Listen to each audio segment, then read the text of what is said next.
High, আমি SR Romana. পাগলি explainer YouTube চ্যানেলে নতুন আরও একটি ভিডিওতে আপনাকে স্বাগতম। আজকে আমি যে ড্রামাটি এক্সপ্লেন করতে যাচ্ছি এটি একটি সাইকোলজিক্যাল রিভেঞ্জ এবং ডার্ক থ্রিলার ড্রামা। ড্রামার নাম হচ্ছে ডিয়ার এক্স। বাহিরে থেকে দেখতে একদম শান্তশিষ্ট আর ইনোসেন্ট একটা মেয়ে, যাকে দেখলে আপনার মায়া হবে। কিন্তু আপনি কি বিশ্বাস করবেন, এই মেয়েটাই নিজের মাকে চোখের সামনে তরফে তরফে মরতে দেখেও একটুও কাঁদেনি, বরং চরম নিষ্ঠুরতাই মায়ের হাত ঝাড়া দিয়ে নিজের পথ ধরেছিল। আজকে আমি আপনাদের এমনই একটি ডার্ক থ্রিলার ড্রামার গল্প শোনাবো যা আপনার গা হিম করে দেবে। গল্পের মূল চরিত্র জিন। হাই স্কুলে পড়া এই মেয়েটার সাথে পাল্লা দিতে আসে সিমি নামের এক অহংকারী আর ধনী মেয়ে। সিমি ভেবেছিল এই গরিব অনাথ মেয়েটাকে সে তুড়ি মেরেই উড়িয়ে দেবে, কিন্তু সিমি ঘুণাক্ষরেও জানতো না সে আসলে এক ঘুমন্ত সাপের লেজে পা দিয়েছে। ফেক লাভ লেটার দিয়ে সাইকোলজিক্যাল গেম খেলা, স্কুলের ভেতরে গোপন লোন স্ক্যাম চালানো আর মাস্টার মাইন্ডের মতো নিজের পথের কাঁটাতে সরিয়ে দেওয়া। জিনের প্রতিটি চাল দেখলে আপনার মাথা ঘুরে যাবে। তো চলুন দেখে নেই এই ইনোসেন্ট চেহারার আড়ালে লুকিয়ে থাকা মেয়েটা আসলে কতটা ভয়ঙ্কর, আর তার পাতা ফাঁদে পা দেওয়া মানুষদের পরিণতি বা শেষ পর্যন্ত কি হবে। ড্রামার শুরুতে আমরা জিন নামের ছোট্ট একটা মেয়েকে দেখতে পাই। মাত্র কয়েকদিন আগেই জিনের মা মারা গেছে। পুলিশ জিনকে জেরা করছে সেদিন আসলে কি ঘটেছিল। জিন খুব করুণ স্বরে বলে, মা সেদিন অনেক নেশা করে বাসায় ফিরে আমাকে খুব মারছিল। আমি ভয়ে দৌড়ে বাথরুমে ঢুকে দরজা বন্ধ করে দিই। এরপর আর কি হয়েছে আমি জানি না, কিন্তু জিনের এই সহজ কথা কি বিশ্বাস করা যায়? দাঁড়ান, আসল রহস্য তো এখানেই। জিনের বলা গল্পের সাথে বাস্তবের কোনো মিল নেই। আসলে সেদিন তার মা তাকে মারার কিছুক্ষণ পরেই জ্ঞান হারিয়ে বিছানায় পড়ে যায়, আর জিন মায়ের উপর রাগ না করে একা বসে নিজের ক্ষতস্থানে ব্যান্ডেজ লাগাচ্ছিল। জিনের মায়ের জীবনটা ছিল আসলে একটা জীবন্ত নরক। তার বাবা ছিল একদম অলস আর অপদার্থ। সংসারের সব কাজ একা সামলাতে সামলাতে তার মা একদম হাঁপিয়ে উঠেছিল। এই একাকিত্ব আর সারাদিনের অশান্তি সহ্য করতে না পেরেই সে নেশার পথ বেছে নেয়। জিনের বাবা বাসায় ফিরলে জিন নালিশ করে বলে, বাবা, মা আমাকে খুব মারে, তুমি কিছু বলো না কেন? বাবার মনেও ছিল চাপা ক্ষোভ। সে বিরক্ত হয়ে বলে, আমি তো ডিভোর্স চেয়েছিলাম, কিন্তু তোর মা রাজি হচ্ছে না। এই বলতে বলতেই সে জিনের মাকে পা ধরে টেনে হিড়হিড় করে ঘরের বাহিরে নিয়ে যায়। বাহিরে তখন প্রবল বৃষ্টি, সিঁড়িগুলোও ছিল পিচ্ছিল। সেই সুযোগে জিনের বাবা তাকে সজোরে নিচে ঠেলে ফেলে দেয়। তার প্ল্যান ছিল সহজ। সবাই ভাববে মাতাল অবস্থায় পা পিছলে পড়ে মারা গেছে। মায়ের পড়ে যাওয়ার শব্দ শুনে জিন দৌড়ে আসে। সে সরাসরি বাবাকে জিজ্ঞেস করে, তুমি কি মাকে ধাক্কা দিলে? বাবা স্বীকার করে বলে, হ্যাঁ, আমি জানি তুইও মায়ের উপর অতিষ্ঠ ছিলি। এখন থেকে আমি যা বলবো তাই করবি। তোর জন্য নতুন একটা ধনী মা নিয়ে আসবো, সে তোকে কখনো মারবে না। বাবা চলে যাওয়ার পর জিন নিচে তার মায়ের কাছে যায়। সে দেখে তার মা তখনও বেঁচে আছে, জিনের কাছে সাহায্য চাচ্ছে, কিন্তু জিন তাকে বাঁচানো তো দূর, উল্টো নির্লিপ্তভাবে চলে যেতে থাকে। মা শেষ চেষ্টায় জিনের পা জড়িয়ে ধরলে সে চরম নিষ্ঠুরতায় মায়ের হাত ঝাড়া দিয়ে সরিয়ে চলে যায়। এই দৃশ্যটা দেখলে আপনার গায়ের লোম খাড়া হয়ে যাবে। ভাবা যায় এইটুকু একটা মেয়ে কতটা পাষাণ হৃদয়ের হতে পারে। নিজের মাকে মৃত্যুর মুখে ফেলে রেখে সে অবলীলায় নিজের পথ ধরলো। এভাবে অনেকগুলো বছর কেটে যায়। জিন এখন আর সেই অবহেলিত মেয়েটি নেই। সে এখন দেশের নাম করা সুপারস্টার। তবে তার এই সাফল্যের আড়ালে লুকিয়ে আছে হাড়হিম করা সব রহস্য। জিন নিজের স্বার্থের জন্য মানুষকে টিস্যু পেপারের মতো ব্যবহার করতে পারে। ছেলেদের ইমোশন নিয়ে খেলা করা তার কাছে ডাল ভাত। অবাক করা বিষয় হলো, জিন সরাসরি কাউকে খুন না করলেও দুজন মানুষের মৃত্যুর পেছনে মূল মাস্টারমাইন্ড ছিল সেই। কিন্তু কেন আর কিভাবে? গল্প ফিরে যায় 2016 সালে, যখন জিন হাই স্কুলের স্টুডেন্ট। সবার চোখে সে ছিল শান্তশিষ্ট আর মুখচোরা একটা মেয়ে। একদিন ক্লাসে সবাই যখন তাদের প্রিয় টিচার মিস কুয়ার জন্মদিন পালন করছিল, তখনই ঘটে এক তুলকালাম কাণ্ড। হঠাৎ মিস কুয়ার হবু বর ঝড়ের বেগে ক্লাসে ঢুকে সবার সামনে তাকে চরম অপমান করে ব্রেকআপ করে দেয়। আসলে স্কুলের ওয়েবসাইটে কেউ একজন মিস কুয়ার কিছু আপত্তিকর ছবি ভাইরাল করে দিয়েছিল। ছবিগুলোতে মিস কুয়াকে এক অপরিচিত লোকের সাথে অন্তরঙ্গ অবস্থায় দেখা যাচ্ছিল। যদিও লোকটির মুখ স্পষ্ট বোঝা যাচ্ছিল না, কিন্তু মিস কুয়ার চেহারা ছিল একদম স্পষ্ট। এই ঘটনার পর স্কুল কর্তৃপক্ষ তাকে চাকরি থেকে বরখাস্ত করে দেয়। মিস কুয়া প্রিন্সিপালের রুম থেকে বেরিয়ে বাড়ির দিকে যাচ্ছে, কিন্তু হঠাৎ গেল।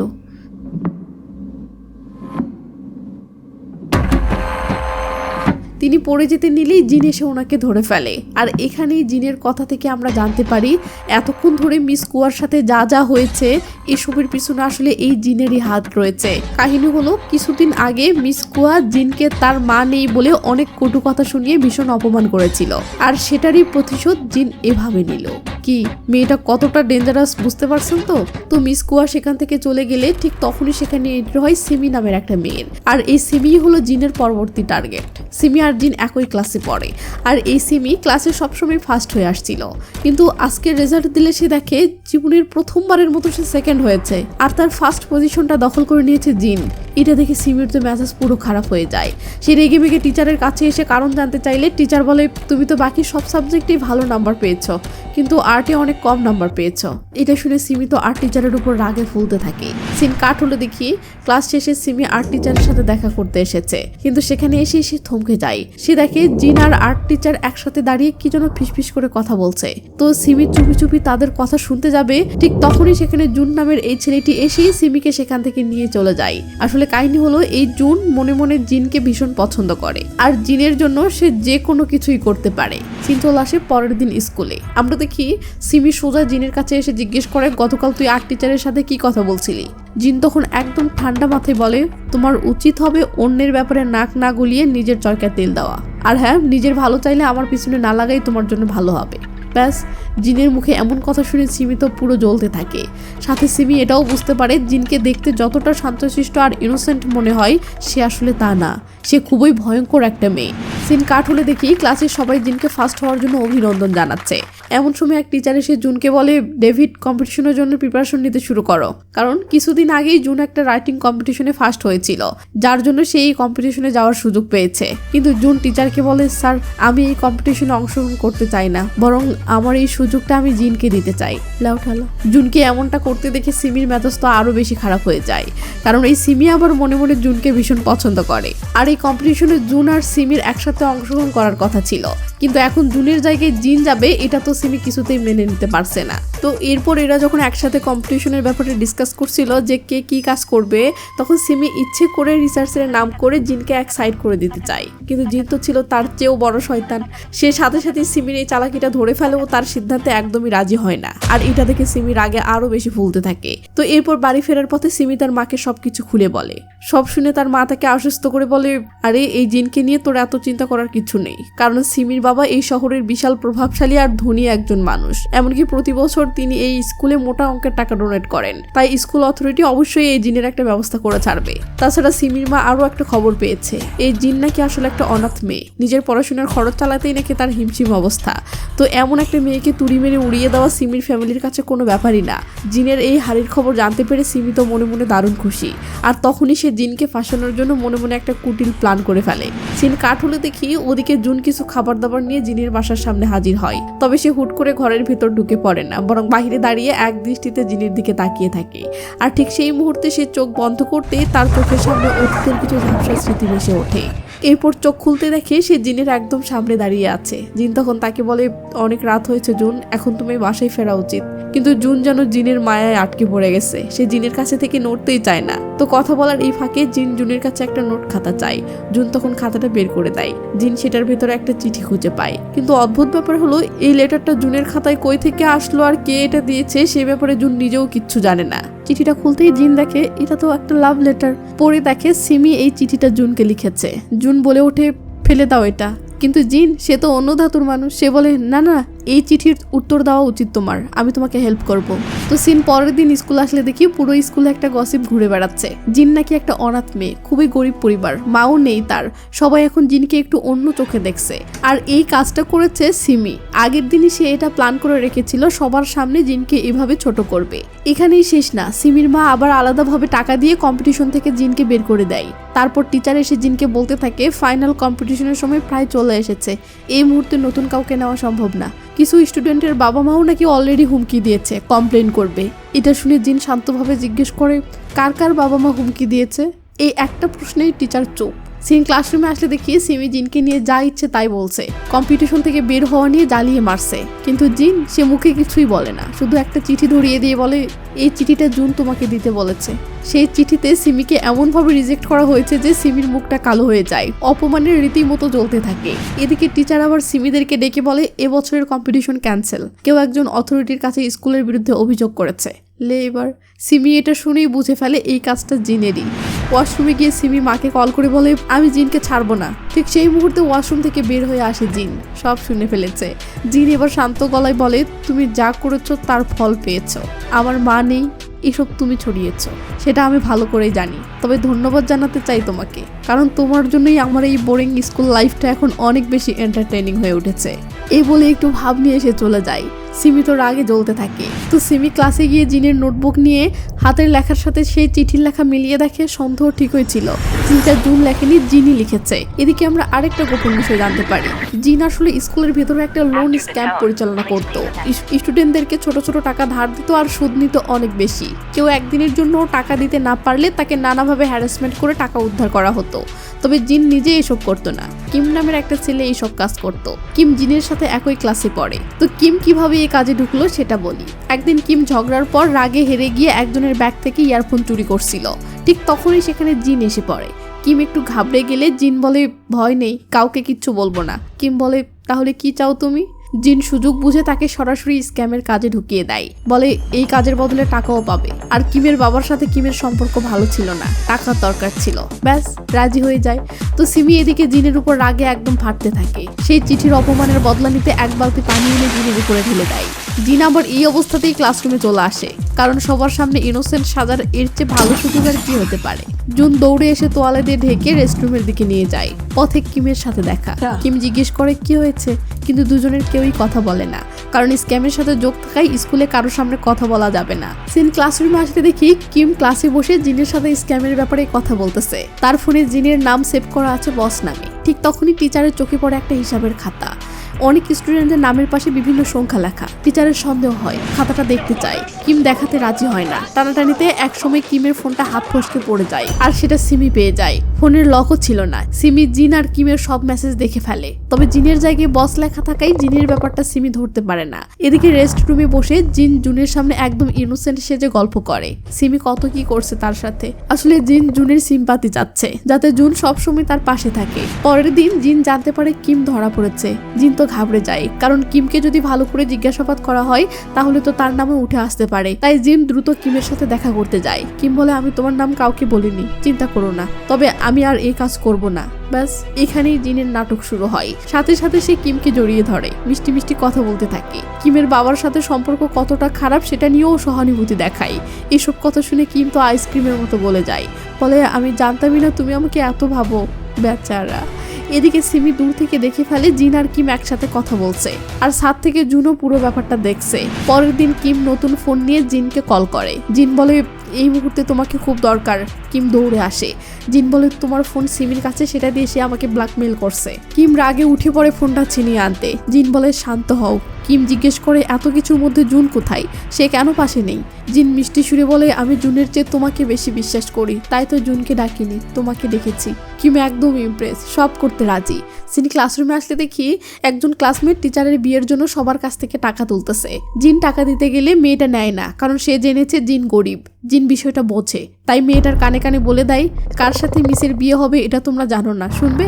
এদিকে সিমি তার বন্ধুদেরকে বলে সে আর জুন এখন রিলেশন করে। বন্ধুরা বিশ্বাসই করতে পারছে না, কারণ জুন জিনের বেস্ট ফ্রেন্ড, আর জিন আর সিমির তো সাপে বেজিতে সম্পর্ক।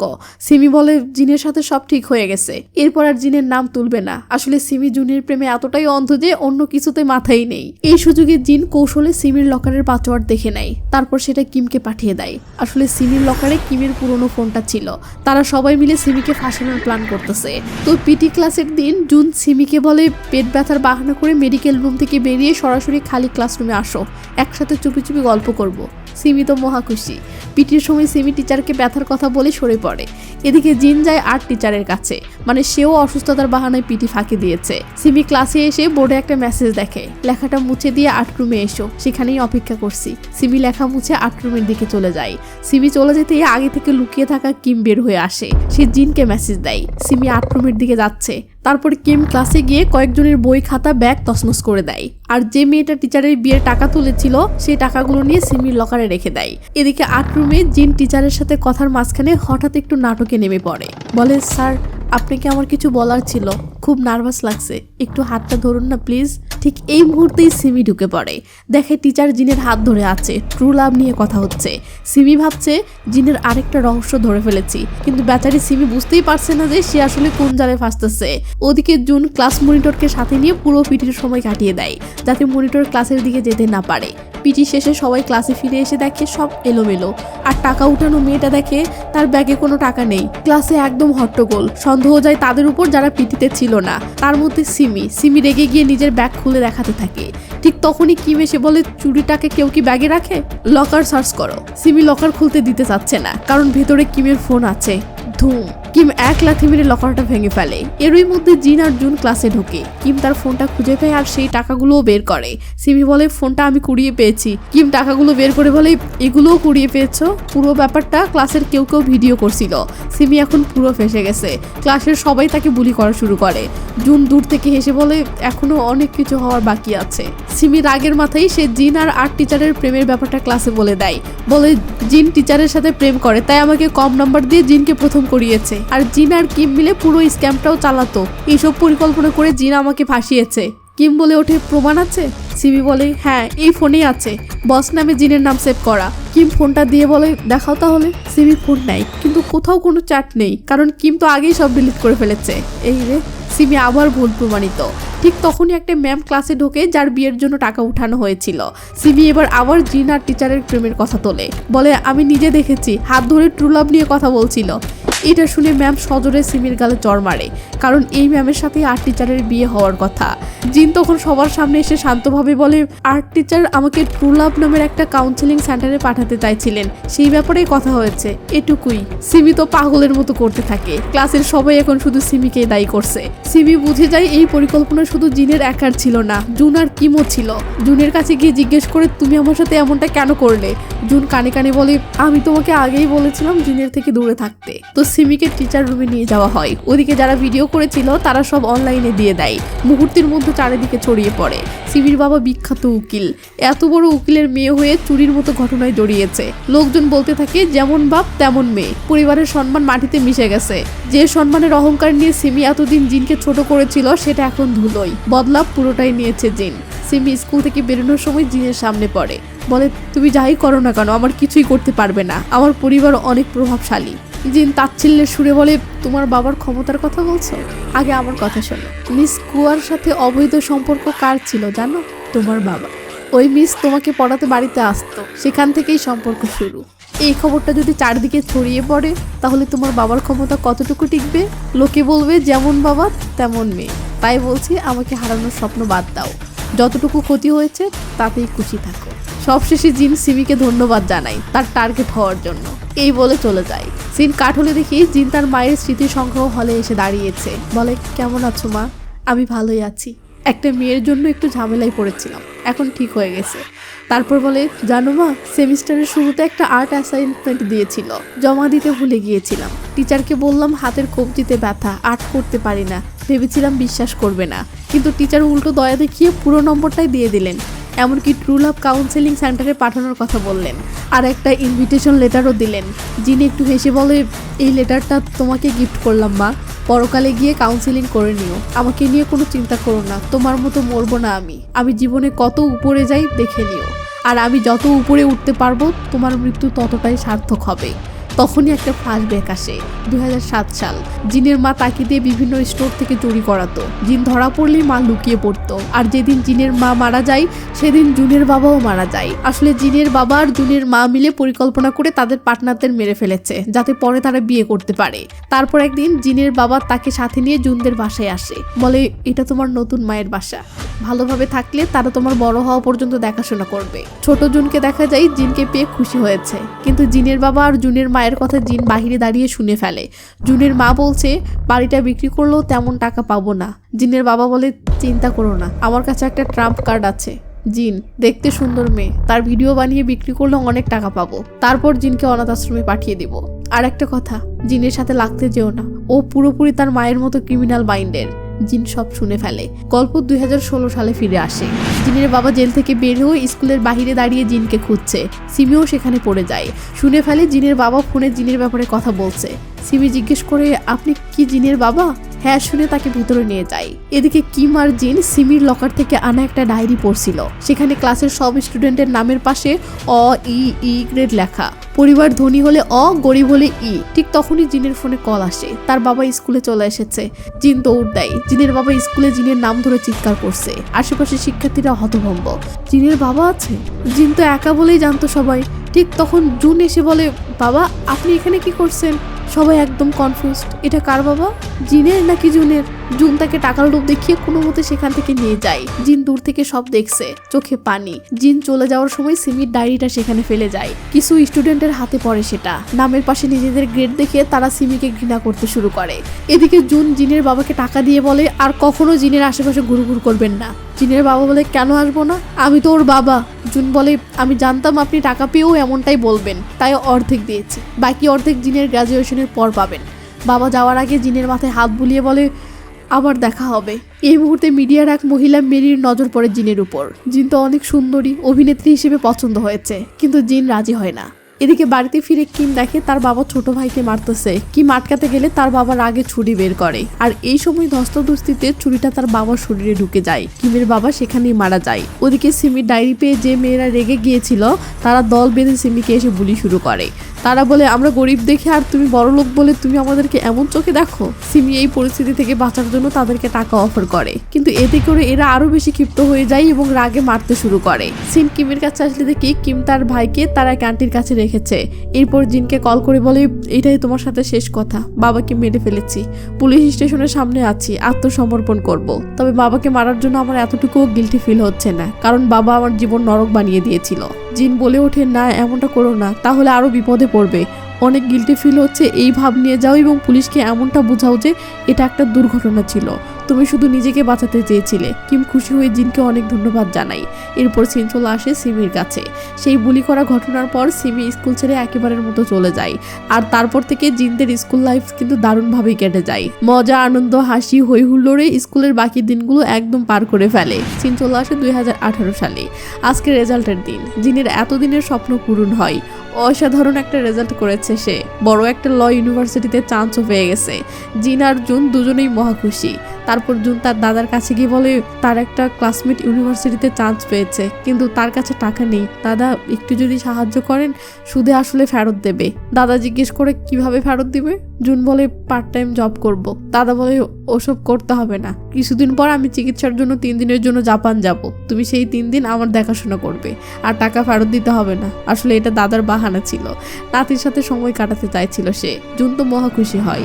এদিকে জিনের বাবা জুনের মায়ের সাথে দেখা করতে এসেছে। জুনের মাকে জিজ্ঞেস করে, জিন এখন কোথায় থাকে জানো? জুনের মা বলে, আমি কিভাবে জানবো, তুমি জেলে যাওয়ার পরেই ওকে বের করে দিয়েছি। জিনের বাবা বলে ওঠে, তোমার ছেলে কিন্তু জিনের সব খবর রাখে। এটা শুনে জুনের মা ঘাবড়ে গিয়ে বলে, তুমি আমার ছেলের থেকে দূরে থাকবে। অন্যদিকে জুন এসে জিনকে বলে, জানো দাদার কাছ থেকে শুনলাম এই বছর কিছু স্টুডেন্টকে স্কলারশিপ দিচ্ছে, তোমার জন্য ব্যবস্থা করেছি। এই বলে ইউনিভার্সিটির ভর্তির টাকা দিয়ে দেয়। কিন্তু জিন সব বুঝে ফেলে, উল্টো জিজ্ঞেস করে, এই টাকার বদলে তোমাকে কি করতে হবে সেটা বলো। জুন বলে, তেমন কিছু না, দাদার সাথে জাপান যেতে হবে 3 দিনের জন্য। রাতে জিন বাসায় ফিরে দেখে তার বাবা সেখানে আগেই চলে এসেছে। জিন বাবাকে প্রথমে পুলিশের ভয় দেখায়, কিন্তু কাজ হয় না। বাবা বলে, তোমার পুরো ঘর তন্ন তন্ন করে খুঁজেছি, একটা কানাকড়িও পাইনি। এই বলে ব্যাগ চেক করতে যায়। জিন দিতে না চাইলে বাবা হিংস্র হয়ে ওঠে। ব্যাগ ছিনিয়ে নিয়ে লাথির পর লাথি মেরে জিনকে গুরুতর আঘাত করে আর টাকাগুলো নিয়ে চলে যায়। এখানে সিন ফ্ল্যাশব্যাকে নিয়ে গিয়ে জিন যখন জুনদের বাড়িতে থাকতো সেই সময়ের সিন দেখানো হয়। এক রাতে জুন জিনের রুমে এসে বলে, আমার অনেক জ্বর হয়েছে। জিন বলে, তোমার মায়ের কাছে যাও।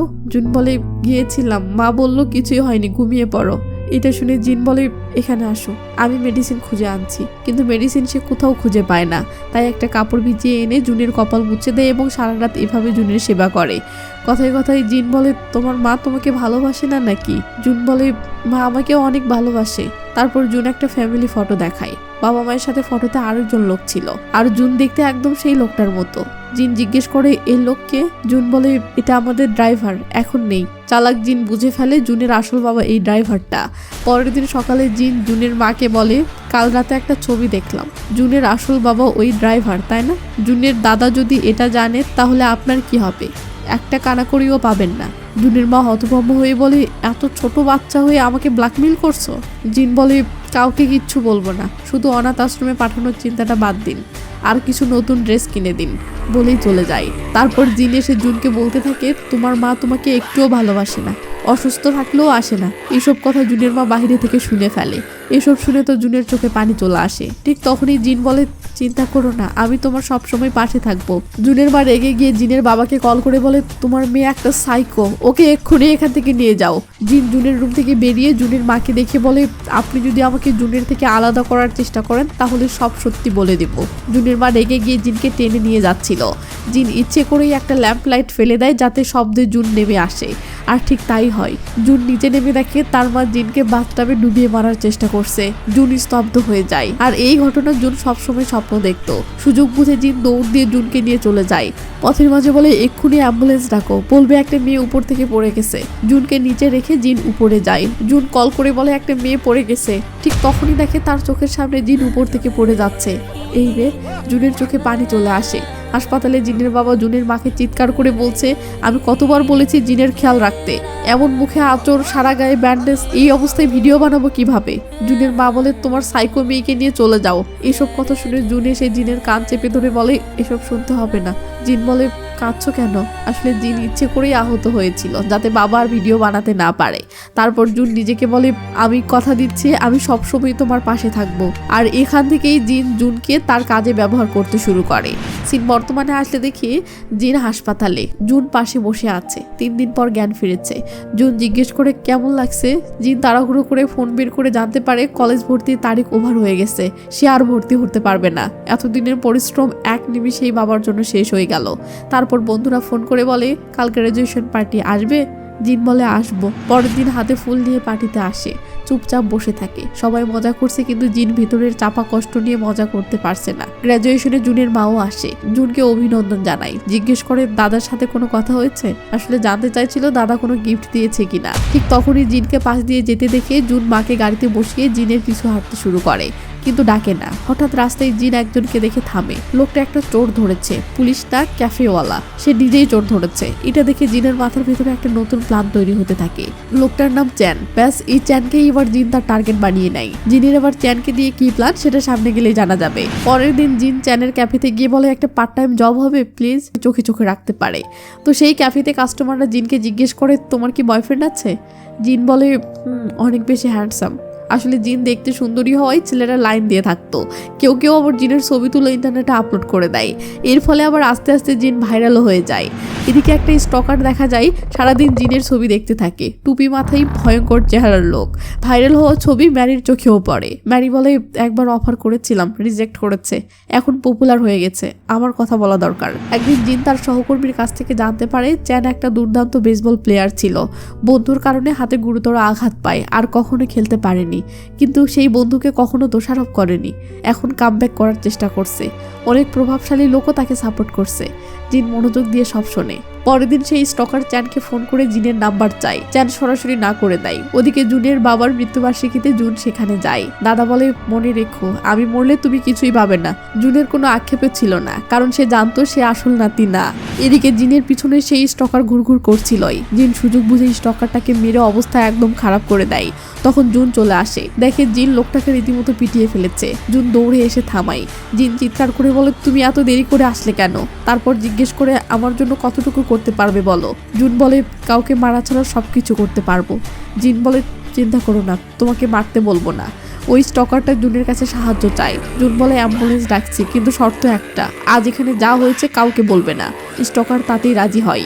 জুন মনে মনে ভাবে এমন নিষ্ঠুর একটা মেয়েকে আমি কিভাবে ভালোবাসি। পরের সিনে দেখা যায় জিনের বাবা আবার এসেছে টাকা নেওয়ার জন্য। জিন দিয়েও দেয়, না দিলে যে মেরে ফেলবে। তারপর বাবা ফোনে কারোর সাথে জিনের ছবি বিক্রির কথা বলছিল। এমনকি বলছিল টাকার জন্য মেয়ের কিডনিও বিক্রি করতে পারি। এই রে, পিছন থেকে জিন সব শুনে ফেলে। প্রচন্ড রাগে সে বাবাকে ধাক্কা দিতে চায়, কিন্তু বাবা ঘুরে দাঁড়িয়ে বলে আমাকে মারতে চাইছিলি। এরপর আবার মারতে থাকে আর যাওয়ার সময় বলে যায় আগামী মাস থেকে ডাবল দিতে হবে। মারের সময় জিনের গলায় আঁচড় লাগে। বাবা চলে যাওয়ার পর জিন পাগলের মতো হাসতে থাকে, কারণ মাথায় একটা বড় প্ল্যান তৈরি হয়ে গেছে। পরের দিন জিন ইচ্ছে করেই গলায় বড় বড় ব্যান্ডেজ লাগিয়ে কাজে আসে। চ্যান দেখে তো চিন্তিত হয়ে পড়ে। চ্যান বলে কি হয়েছে তোমার? তোমার যে কোনো সমস্যায় তুমি আমাকে ডাকতে পারো, আমি যে কোনো সময় তোমার ডাকে চলে আসবো। তো জিন তো চ্যানের কাছ থেকে ঠিক এই কথাটাই শোনার অপেক্ষায় ছিল, কারণ তার আসল মাস্টার প্ল্যান হলো এখন সে এই চ্যানকে ইউজ করে নিজের উদ্দেশ্য হাসিল করবে। ওদিকে জিনের বস সহ অফিসের সবাই জানতো যে জুন হলো জিনের বয়ফ্রেন্ড। তো বস জিনকে জিজ্ঞেস করে, আচ্ছা আজকাল তুমি বাসায় কার সাথে যাচ্ছ? জুন তো অনেক রাত পর্যন্ত কোচিং সেন্টারে পড়াই। জিন স্বাভাবিকভাবেই বলে, আমি একাই যাই। তখন বস বলে, তোমার পরিবারে আর কে কে আছে? জিন বলে, আমার বাবা আছে, কিন্তু সে অনেক দূরে একটা কোম্পানিতে জব করে, তাই আমার সাথে থাকে না। সিন কাট হলে দেখি ওদিকে জুন চুপি চুপি জিনের বাবাকে রেকর্ড করতেছে। কাহিনী কি জানেন, এই হারামি লোকটা নানাভাবে জিনের ছবি তুলে সেগুলো বিক্রি করে। আর শুধু জিনের ছবি না, এর আসল ধান্দাই হলো পাবলিক প্লেসে হিডেন ক্যামেরা লাগিয়ে মেয়েদের নোংরা ভিডিও আর ছবি কালেক্ট করে সেগুলো বিক্রি করা। তো জুন এখন তাকে হাতে নাতে ধরার জন্য এই সব কিছুর প্রমাণ কালেক্ট করতেছিল। কিন্তু জিনের বাবা একদিন জুনকে এভাবে ভিডিও করতে দেখে ফেলে, আর দেখেই সে সেখান থেকে দৌড়। ব্যাস, জুনও কোনো কথা না বলে তার পিছু নাই। আর দৌড়াতে দৌড়াতেই সে পুলিশকে কল করে বলে, হ্যালো, আমি একজন হিডেন ক্যামেরাম্যানকে ধরেছি, আপনারা তাড়াতাড়ি চলে আসুন। আসলে জুনের প্ল্যান হলো জিনের বাবাকে যেভাবেই হোক আবারও জেলে পাঠাবে, যাতে করে সে আর কখনো জিনকে ডিস্টার্ব করতে না পারে। তো জিনের বাবা পালানোর জন্য আপ্রাণ চেষ্টা করতে থাকে, কিন্তু না, সে জুনের সাথে পেরে ওঠে না। জুন তাকে ঠিকই ধরে ফেলে। এক পর্যায়ে জিনের বাবা উল্টো জুনের গলা চেপে ধরে ও রেগে মেগে বলে, তোর জন্যই আগের বার আমাকে জেলে যেতে হয়েছিল, তুই সেদিন পুলিশকে কল করেছিলি, আমার জীবনটা কেবল তোর জন্যই বরবাদ হয়ে গেছে। জুন তখন চিল্লিয়ে বলে ওঠে, তুই তোর নিজের মেয়ের সাথে এসব নোংরামি করতেছিস, তা নিয়ে কি তোর একটু অনুশোচনা হয় না? জিনের বাবা তখন যে কথাটা বলে তা শুনলে আপনার মাথাও নষ্ট হয়ে যাবে। সে শয়তানি হাসি দিয়ে বলে, আমি তাকে এই দুনিয়াতে এনেছি, তাই আমার যা ইচ্ছা আমি তার সাথে তাই করতে পারি, তাতে তোর কি? এই কথা শোনার পর জুনের মাথায় তো পুরো আগুন ধরে যায়। সে রাগে ফুলতে ফুলতে জিনের বাবাকে ঝমঝম করে মারতে শুরু করে। এক পর্যায়ে জিন তার গলা এমন জোরে চেপে ধরে যে লোকটি শ্বাস নিতে না পেরে ওখানেই অজ্ঞান হয়ে লুটিয়ে পড়ে। জুন আশেপাশে তাকিয়ে দেখেন না, কেউ কোথাও নেই। ব্যাস, সে পাশেই পড়ে থাকে একটা বড় পাথর হাতে তুলে নেয় জিনের বাবার মাথাটা থেতলে দেওয়ার জন্য, কিন্তু পরক্ষণেই সে থমকে যায়। তার বিবেক তাকে এই কাজটা করতে বাধা দিলে সে পাথরটা ধ্যাম করে মাটিতে ফেলে দেয়। কিন্তু তখনই ঘটে যায় সবচেয়ে বড় ধামাকা। এরই মধ্যে জিনো ঠিক সেই জায়গাতেই এসে পৌঁছায়, আর তার পিছু পিছু চলে আসে পুলিশ ফোর্স। লে পাগলা, এবার ঠেলা সামলা। পুলিশ এসে দেখে অজ্ঞান হয়ে পড়ে থাকে একটা লোককে জুন মারতেছে। তো স্বাভাবিকভাবেই পুলিশ জুনের আসল উদ্দেশ্যটা বুঝতে না পেরে জুনকেই কালপ্রিট ভেবে বসে, আর কোনো কথা না শুনেই পুলিশ সাথে সাথে জুনকে অ্যারেস্ট করে ফেলে। জিন চলে আসে পুলিশ স্টেশনে, আর এখানে এসে জিন তো পুরো খেলাটাই পাল্টে দেয়। কি ভাবছেন, জিন জুনের পক্ষ নিবে? নো বস, সে উল্টো শয়তান বাবার পক্ষ নিয়ে জুনের বিরুদ্ধে ডাহা মিথ্যা সাক্ষী দিতে শুরু করে, যা দেখে আপনার আমার সাথে সাথে বেচারা জুন নিজেও তো রীতিমতো টাসকে খেয়ে যায়। জিন পুলিশকে বলতে থাকে, জুন আর আমি একসময় সৎ ভাই বোন ছিলাম, কিন্তু কিছুদিন পরে আমাদের বাবা মায়ের ডিভোর্স হয়ে যায়, আর এখন এই জুন আমাকে প্রতিদিন স্টক করে। আমার বাবা তাকে এইসব করতে বাধা দিলে সে উল্টো আমার বাবাকেই ধরে মারে। এমনকি কিছুদিন আগে সে আমাদের বাসায় ঢুকে ভাঙচুর করেছে আর বাবাকেও মেরেছে। ব্যাস, শুধু মুখেই বলে না, প্রমাণ হিসেবে সে তার ঘাড়ের দাগটাও পুলিশকে দেখিয়ে দেয়। জিনের মুখে এসব ডাহা মিথ্যা কথা শুনে জুন তো রাগে ক্ষোভে চিল্লিয়ে ওঠে আর বলতে থাকে, আমি জিনকে কখনোই স্টক করিনি, ওর এই জানোয়ার বাবাই টাকার জন্য ওকে স্টক করে, মারধর করে, এমনকি এই লোক লেডিস ওয়াশরুমে গোপন ক্যামেরা লাগিয়ে মেয়েদের নোংরা ভিডিও বানায়। আমার কাছে এসব কিছুর প্রমাণ আছে। পুলিশ তখন জুনের কাছে সেই প্রমাণগুলো দেখতে চাইলে জুন তাড়াহুড়ো করে তার ফোনটা বের করে, কিন্তু এ কি, ফোনে তো কোনো প্রমাণই নেই। কাহিনী কি জানেন, আসলে ওই যে হাতাহাতির সময় জুনের ফোনটা নিচে পড়ে গিয়েছিল না, ঠিক ওই সুযোগেই জিন চুপি চুপি ফোনটা তুলে নিয়ে জুনের কালেক্ট করা প্রমাণ সব ডিলিট করে দিয়েছিল। লে পাগলা, এবার ঠেলা সামলা। জিনের এমন মাস্টার প্ল্যানে জুন তো একেবারে পুরোপুরি ফেসে গেল। তো এরপর জিন তার বাবাকে নিয়ে থানা থেকে বাহিরে বেরিয়ে আসে। এখানে আসতেই তার বাবা আসল রূপে ফিরে আসে আর জিনকে শাসিয়ে বলে, কিছুদিন পরেই কিন্তু আমি তোর কাছ থেকে টাকা নিতে আসবো, তুই টাকা জোগাড় করে রাখিস। জিন খুব স্বাভাবিকভাবেই বলে, ঠিক আছে, আমি যখনই টাকাটা জোগাড় করে ফেলবো আমি নিজেই আপনাকে কল করে জানাবো, তবে এর আগে আপনি নিজের সেফটির জন্য আমার সাথে আর কোনো যোগাযোগ করবেন না। জিনের মুখে এত শান্ত আর গোছানো কথা শুনে বাবার তো একটু সন্দেহ ঢুকে যায়, তাই তিনি চোখ শুরু করে বলেন, তুই আবার আমাকে ধোকা দিবি না তো? জিন তখন কনফিডেন্সের সাথে বলে ওঠে, যদি আমি আপনাকে ধোকা দেই তাহলে আপনার যা শাস্তি মন চায় তা আমাকে দিতে পারেন। এ কথা শুনে জিনের বাবা শয়তানি একটা হাসি দিয়ে বলে, বাহ, তুই তো দেখি অনেক বড় হয়ে গেছিস। ব্যাস, এই বলে লোকটা সেখান থেকে চলে যায়। কিন্তু জিনের মাথার ভিতরে যে আসলে কিসের গেম চলতেছে সেটা তো এখনো ব্রেনে ঢুকতেছে না, তাই না?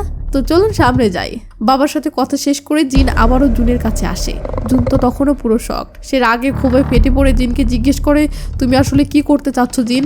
এসবের মানে কি? জিন তখন একদম শান্ত গলায় বলে, জুন, আমি জানি তোমার প্ল্যান কি ছিল। তুমি আমার বাবাকে এইসব ছোটখাটো কারণে জেলে দিতে চেয়েছিলে, তাই তো? কিন্তু লাভ হতো না। সে আবারও 2-1 বছর পর ফিরে এসে আমার জীবনটাকে সে আগের মতোই নরক বানিয়ে দিত। জিন একটু থেমে আবারও বলতে থাকে, কিছুক্ষণ আগে তো তোমার হাতে সুযোগ ছিল, তুমি চাইলে ওই বড় পাথরটা দিয়ে আমার বাবাকে ওখানেই শেষ করে দিতে পারতে, কিন্তু তুমি পারোনি। তোমার বিবেক তোমাকে বাধা দিয়েছে। তাই শোনো, এখন থেকে এই ব্যাপারে তুমি একদম দূরে থাক, বাকিটা আমি নিজেই হ্যান্ডেল করে নিব। ব্যাস এই বলে জিন ওখান থেকে গটগট করে চলে যায়। আসলে কাহিনী কি জানেন, জিন তার জানোয়ার বাবাকে দুনিয়া থেকে সরিয়ে দেওয়ার জন্য অনেক বড় একটা মাস্টার প্ল্যান ফেলেছে, আর সে চায় না এই ডেঞ্জারাস মিশনে জুন কোনোভাবে ইনভলভ থাকুক। তাই জুনকে সেফ রাখতেই জেলে ঢুকিয়ে দিয়েছে। এর পরের দিন জিন নিজের মাথায় আর গলায় নকল ব্যান্ডেজ লাগাতে শুরু করে। তো জিন তখন ওই ব্যান্ডেজ নিয়ে অফিসে কাজে যায়। স্বাভাবিকভাবেই তার বস আর সহকর্মীদের চোখে সেটা পড়ে। সবাই অবাক হয়ে জিজ্ঞেস করে, আরে জিন, তোমার এই অবস্থা কেন, কি হয়েছে? জিন তখন কাচুমাচু মুখ করে বলে, আসলে একজন স্টকার আছে যে আমাকে প্রতিদিন ফলো করে। কাল রাতে তার সাথে আমার চরম হাতাহাতি হয়েছিল। চ্যান তখন জুনের কথা জিজ্ঞেস করে। জিন তখন কৌশলে বলে দেয় যে জুন এখন আমার সাথে নেই বস, সে তার দাদার সাথে দেখা করতে গ্রামে গিয়েছে। অথচ জুন তো বেচারা জেলে রয়েছে। জিন আসলে চ্যানকে এসব বলে ইমোশনালি উইক করতে চাচ্ছিল, যাতে চ্যান তার জন্য আরো বেশি ইনসিকিউর ফিল করে আর তাকে প্রোটেক্ট করতে এগিয়ে আসে। রাত হয়ে গেলে চ্যান যখন গাড়ি নিয়ে বের হচ্ছিল, তখন সে জিনকে দেখে দাঁড়িয়ে যায়। সে বলে, জিন, গাড়িতে ওঠো, এই অবস্থায় তোমার একা যাওয়া ঠিক হবে না, আমি তোমাকে বাড়ি পৌঁছে দিচ্ছি। জিন তো মনে মনে এটাই যাচ্ছিল। সে রাজি হয়ে গাড়িতে উঠে বসে। পথে চ্যান জিনের হাতে একটা পেপার স্প্রে ধরিয়ে দিয়ে বলে, সাবধানে থেকো, কখনো বিপদে পড়লে এটা ইউজ করো। তখন জিন চ্যানকে একটা অদ্ভুত প্রশ্ন করে বসে। সে জিজ্ঞেস করে, আচ্ছা বস, আপনি সবসময় এইভাবে সবাইকে নিঃস্বার্থভাবে হেল্প করেন, এতে যদি আপনার নিজের কোনো বড় ক্ষতি হয় তাহলে? চ্যান খুব সহজভাবে উত্তর দেয়, না জিন, আমি নিজের ইচ্ছাতেই মানুষকে সাহায্য করি, এতে আমার কোনো আফসোস নেই। চ্যানের এই কথা শুনে জিন মনে মনে হাসে আর ভাবতে থাকে, এই লোকটা তো দেখছি আসলেই অনেক বেশি ভালো মানুষ। যাক, আমার এই মিশনে একে খুব ভালোভাবেই কাজে লাগানো যাবে। তো চ্যান যখন দেখে জিন ছাদের উপরে ছোট্ট একটা চিলতে ঘরে থাকে, তখন তার মনটা জিনের জন্য আরো বেশি খারাপ হয়ে যায়। অফিসের বিশাল পজিশনে থেকেও জিনের এই অভাব দেখে সে অবাক হয়। হঠাৎ তারা দরজার সামনে একটি রহস্যময় বাক্স পড়ে থাকতে দেখে। বাক্সটি খুলতেই জিনের রক্ত হিম হয়ে যায়। ভেতরে একটি মরা ইঁদুর আর চিরকুটে লেখা, পরবর্তী টার্গেট তুমি। আতঙ্কে জিন কুঁকড়ে যায়। ঠিক তখনই চ্যান আশেপাশে কারো পায়ের আওয়াজ শুনতে পায়। সে নিশ্চিত হয় যে পিছু নেওয়া সেই লোকটা আশেপাশেই আছে। চ্যান বিন্দুমাত্র দেরি না করে জিনকে বলে, তুমি দ্রুত ভিতরে যাও, আমি একে দেখে নিচ্ছি। এই বলে চ্যান সেই স্টকারকে ধরার জন্য তার পিছু নেয়, কিন্তু লোকটা এতটাই পটু যে চ্যানকে ধোকা দিয়ে পালিয়ে যায়। হাঁপাতে হাঁপাতে চ্যান ফিরে এসে দেখে জিন তখনও বাহিরে দাঁড়িয়ে। চ্যান তখন বেশ অবাক হয়ে জিজ্ঞেস করে, আরে আমি না তোমাকে ভেতরে যেতে বললাম, এখনো বাহিরে দাঁড়িয়ে কি করছো? জিন তখন খুব ইনোসেন্ট মুখ করে বলে, আসলে বস, আপনার জন্য খুব টেনশন হচ্ছিল, তাই ভেতরে যেতে পারিনি। কিন্তু আসল কাহিনী কি জানেন? সে আসলে উপর থেকে দাঁড়িয়ে দেখছিল বিপদে পড়লে চ্যান কি করে এবং তার প্রতি চ্যানের টান কতটুকু। জিনের মাথায় চলছে এক গভীর চাল। এরপর জিন চ্যানকে বিদায় দেওয়ার জন্য বলে, বস, আপনি আমাকে নিয়ে একদম চিন্তা করবেন না, আমি অলরেডি আমার এক বান্ধবীকে কল দিয়েছি, ও চলে আসবে, আপনি এখন নিশ্চিন্তে চলে যান। কিন্তু চ্যান তাকে একা ছাড়তে নারাজ। সে তার প্রিয় বেসবল ব্যাটটা জিনের হাতে ধরিয়ে দিয়ে বলে, এটা রাখো, কোনো বিপদ দেখলে এটা ইউজ করবে। চ্যান চলে যায়। কিন্তু জিনের আসল খেলা তো শুরু হয় এখন। এরপর জিন একটা সুপার শপে যায়। আর আশ্চর্যের বিষয় হলো, সেই স্টকারটাও কিন্তু জিনের পিছু ছাড়েনি। তবে এবার সে জিনকে কোনো আক্রমণ করে না, বরং সেখানে স্টকারটাকে নিজের সাথে বেশ স্বাভাবিকভাবে কথা বলতে দেখা যায়। আর এই পুরো দৃশ্যটা ক্যাফের ওই সহকর্মী দূর থেকে দেখে ফেলে এবং তখনই সে খটকা খায়। এদিকে জিন বাসায় ফিরে তার রুমের জিনিসপত্রগুলো ইচ্ছে করে এমনভাবে উলট পালট করে ফেলে যেন কেউ দেখলে ভাবে এখানে নির্ঘাত কারোর সাথে ধস্তাধস্তি হয়েছে। এরপর সে তার বাবাকে কল দিয়ে বলে, শুনেন, আপনার টাকার ব্যবস্থা করে ফেলেছি, কাল রাতে ঠিক 8টা বাজলে আপনি এসে টাকাগুলো নিয়ে যেতে পারেন। পরের দিন জিন যখন ক্যাফেতে কাজে আসে, তখন তার সহকর্মী তাকে জানায় যে কাল ম্যারি নামের এক মহিলা তার খোঁজে এসেছিল। এরপর ম্যারির সাথে জিনের দেখা হলে ম্যারি তাকে আবারও অ্যাক্টিং করার অফার দেয়। সে বলে, তুমি এখানে শুধু শুধু এই সুন্দর চেহারা আর সময়গুলো নষ্ট করছো, তোমার তো উচিত এগুলোকে কাজে লাগানো। কিন্তু জিন সোজাসুজি মানা করে দিয়ে বলে, দেখুন, বর্তমানে আমার অনেক কাজ বাকি আছে, তাই এখন আমি এসব নিয়ে ভাবছি না। মেরি তখন কৌতূহলী হয়ে জিজ্ঞাসা করে, কি এমন কাজ বাকি আছে তোমার? জিন উত্তরে বলে, সেটা একান্তই আমার ফ্যামিলি ম্যাটার। ম্যারি তখন একটু ভাব নিয়ে বলে, দেখো, ফ্যামিলি ম্যাটার হলেও কিন্তু আমি সেটা সমাধান করতে পারি। তুমি হয়তো জানোই না আমাদের কাছে কতটা পাওয়ার থাকে, আমরা চাইলে অনেক কিছুই করতে পারি। যাই হোক, তোমার যদি কখনো অ্যাক্ট্রেস হওয়ার ইচ্ছা জাগে তাহলে অন্য কারো কাছে না গিয়ে সরাসরি আমার কাছে চলে এসো। এই বলে ম্যারি সেখান থেকে চলে যায়। এরপর জিন যখন নিজের কাজে মন দেয়, তখন তার বস এসে তাকে জিজ্ঞাসা করে যে কাল রাতে সে চলে যাওয়ার পর আসলে সেখানে কি কি ঘটেছিল। তো জিন বলে, তেমন কিছুই হয়নি, আসলে আমার অনেক ভয় লাগছিল, তাই আমি আমার ফ্রেন্ডের বাসায় চলে গিয়েছিলাম। কিন্তু সকালে যখন বাসায় ফিরি তখন দেখি কেউ একজন বাসার দরজা ভেঙে ভিতরের সবকিছু উলটপালট করে রেখেছে। বস বলে, জুন কি এ ব্যাপারে কিছু জানে? জিন বলে, না আমি তাকে কিছুই জানাইনি, আর মাত্র একদিনেরই তো ব্যাপার, কালকেই তো সে ফিরে আসবে। এটা শুনে বস বলে, তাহলে আজকের রাতটা তুমি কি করবে? একটা কাজ করো, তুমি না হয় আজকে আমার বাসাতেই থেকে যাও, এমনিতেও আজকে আমার একটা মিটিং আছে, তাই আমি বাসায় থাকবো না। কিন্তু আসল ঘটনা হলো, ওই যে জিন একদিন সেই স্টকারটাকে মেরেছিল না, তারপর থেকে ওই স্টকারটা কিন্তু জিনকে আর কখনোই বিরক্ত করেনি, বরং জিন নিজেই ইচ্ছে করে ওই স্টকারটার সাথে যোগাযোগ করেছে। মানে জিন সুপার শপে তাকে একটা লেটার দিয়েছিল, আর সেটার মাধ্যমেই সে তার সাথে যোগাযোগ করছিল। আর এখন সেই স্টকারটা যা যা করছে তার সবকিছুই কিন্তু সে জিনের কথা মতোই করছে। তো যাই হোক, এমন সময় জিনের সেই সহকর্মীটা সেদিনকার সুপার শপের কথাটা তুলতে যায়। সে বলতে ধরে যে সে সেদিন জিনের সাথে সেই স্টকারটাকে সুপার শপে দেখেছিল, কিন্তু জিন এটা বুঝতে পেরে ইচ্ছে করেই নিজের হাতটা কেটে ফেলে। ফলে সাথে সাথে সবার নজর সেই কাটা হাতের দিকে চলে যায়, আর সহকর্মীটা সেই কথাটা আর বলতে পারে না। সাবাস। অন্যদিকে জিনের বাবা বাসায় এসে দেখে চারপাশে সবকিছু কেমন উলটপালট হয়ে পড়ে আছে। সে তখন টেবিলের লাইটটা অন করে অবাক হয়ে চারপাশটা দেখতে থাকে। ওদিকে চ্যান জিনকে একটা গাড়িতে উঠিয়ে দিয়ে ড্রাইভারকে বলে জিনকে যেন তার বাসাতে নিয়ে যায়, কিন্তু জিন গাড়িতে উঠে তার বাড়িতে যাওয়ার কথা বলে।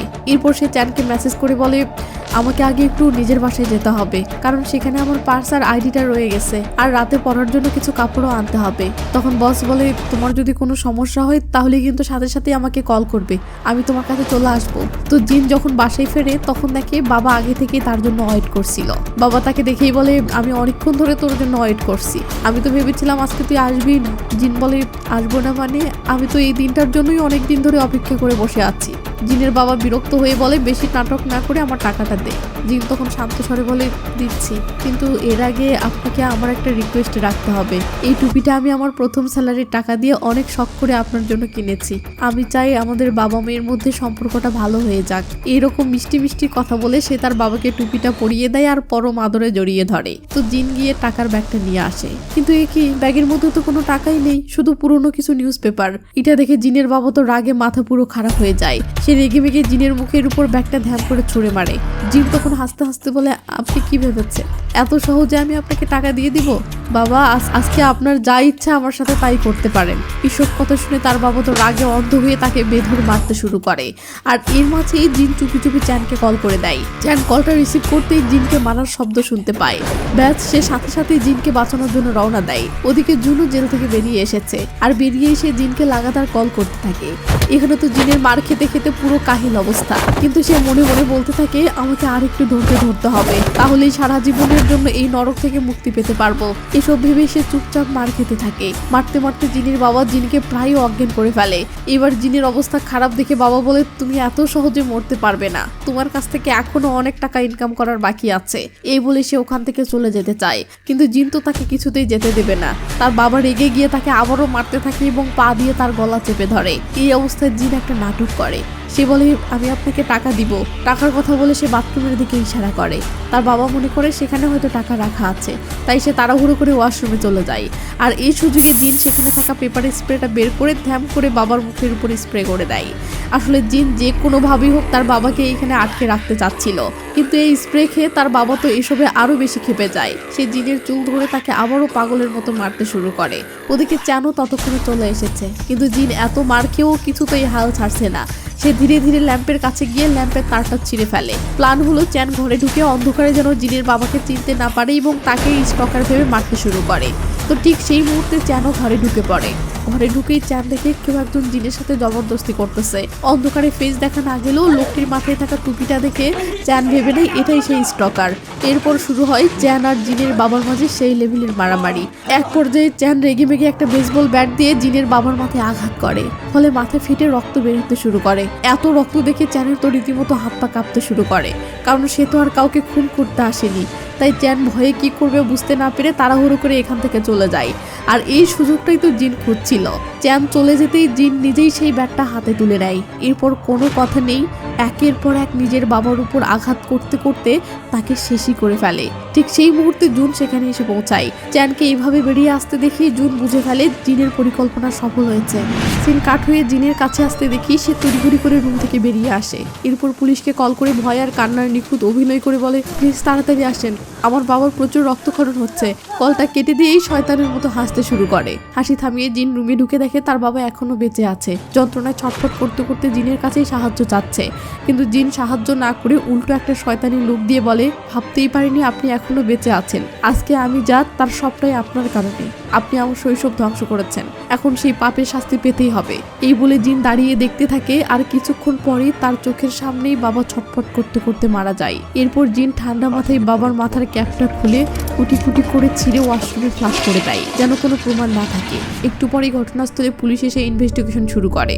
পুলিশ জিনকে জিজ্ঞাসাবাদ করলে তার সাক্ষীর উপর ভিত্তি করেই বেচারা চ্যানকে অ্যারেস্ট করে ফেলে। এদিকে এই ঘটনার পর জিন নিজেও হসপিটালে ভর্তি হয়। অবস্থায় একটু ভালো হতেই পুলিশ আবার হসপিটালে এসে তাকে চেপে ধরে। সেদিন রাতের আসল রহস্য বের করতে পুলিশ তাকে জেরা করতে থাকে। সিন কাট হয়ে চলে আসে থানায়। চ্যানকে জিজ্ঞাসাবাদ করা হচ্ছে। চ্যান ভয়ে কাঁপা কাঁপা গলায় বলে, আমি সত্যিই জানতাম না যে লোকটি জিনের বাবা। ভেবেছিলাম সে ওই স্টকার যে জিনকে হ্যারাস করতো। পুলিশ সন্দেহ নিয়ে জিজ্ঞেস করে, অন্ধকারের মধ্যে তুমি কিভাবে বুঝলে যে ওটাই স্টকার? চ্যান বলে, কারণ তার গেট আপ একদম দোকানের স্টকারটার মতোই ছিল। মাথায় একটা টুপি ছিল, যা দেখে ভেবেছি ওটাই স্টকার। পুলিশ তখন অবাক হয়ে বলে, টুপি কোথায়? আমরা তো ঘটনাস্থলে কোনো টুপি পাইনি। এটা শুনে চ্যান ভীষণ অবাক হয়। ডিটেকটিভ ঘটনাস্থলের ছবিগুলো আবার চেক করে বলে, দেখো এখানে কোথাও টুপির ছবি নেই। এদিকে জিনকে টুপির ব্যাপারে জিজ্ঞেস করতে, ওমা সে তো 180 ডিগ্রি পোল্টি মারে। জিন বলে, আমি জানি না, সেদিন বাবার মতোই কোনো টুপি ছিল না। এরপর ডিটেকটিভ বলে, জিনের বাবাকে মারার পর বাসায় কেন ফিরে গিয়েছিলেন? তখনই সেদিনের আরেকটা ফ্ল্যাশব্যাক দেখানো হয়। চ্যান জিনের বাবাকে মারার পরে ইমার্জেন্সিতে কল করতে গেলে জিন তাকে বাধা দেয়। তখন চ্যান বলে, লোকটা যতই খারাপ হোক, মাথা থেকে রক্ত পড়ছে, ট্রিটমেন্ট দরকার। ঠিক তখনই জিন বলে ওঠে, প্লিজ কাউকে কল করবেন না, এই লোকটা কোনো স্টকার না, উনি আমার বাবা। হোয়াট? শুনে তো চ্যান একদম স্তব্ধ। এতক্ষণ তেমন ভয় না পেলেও এখন ভুল করে জিনের বাবাকে মেরেছে জেনে সে মারাত্মক ঘাবড়ে যায়। ভয়ে তার কিডনি হাতে চলে আসার অবস্থা। সাথে সাথে সে কলটা কেটে দেয়। তখনই জিন তার অস্কারজয়ী নাটক শুরু করে। কাঁদতে কাঁদতে বলে, আপনি এটা কি করলেন?